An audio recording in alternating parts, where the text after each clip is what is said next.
This is the moment a wall of water smashes into Thailand's Patong beach.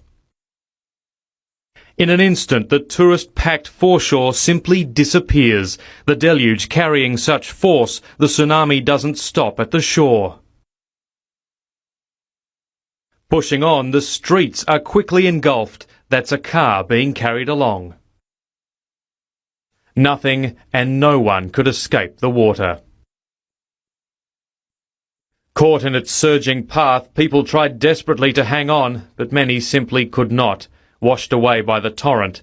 It is how thousands have died. Overturned buses and train carriages became lifeboats until they were capsized. The southern coast of Sri Lanka, towns and villages devastated, the waters reaching kilometres inland. More than 1 million people are now homeless. It wasn't a crashing wave. This man says he lost everything when the ocean suddenly surged up to 6 metres. These travellers caught when waters rushed through their hotel. In Thailand, more than 300 people have been killed and holiday resorts left in ruins.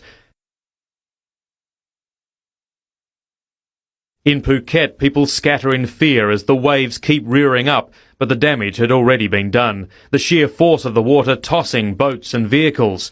Here and at Phi Phi Island, many of the dead were tourists out snorkelling, diving, or just sunbathing when they were swept out to sea. It was terrifying. Absolutely terrible, because we were running through broken glass and mud and blood and bits of cars. It was just frightening. Where bungalows and huts had once stood on the beach, only debris now remained.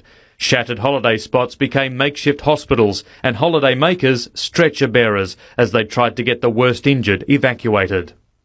The Indonesian province of Aceh was so close to the quake's epicentre, the death toll has already passed 4,000. The tremors saw people fleeing into the streets, which were left cracked wide open. Poor communication means no one can be sure just how many have been killed. After the waters died down, bodies are reportedly being found in the tops of trees. Along India's southern coast, hundreds of fishermen are missing, with around 3,000 people already dead.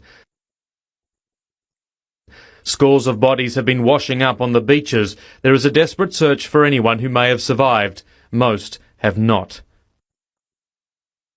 The tsunami forcing the shutdown of a nuclear reactor.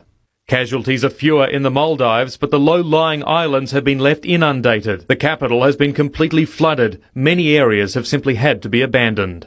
The Malaysian resort of Penang was badly hit with dozens of people dead. There has been a steady flow of casualties. Tourists flying out relieved to be touching down in Sydney after what they'd witnessed.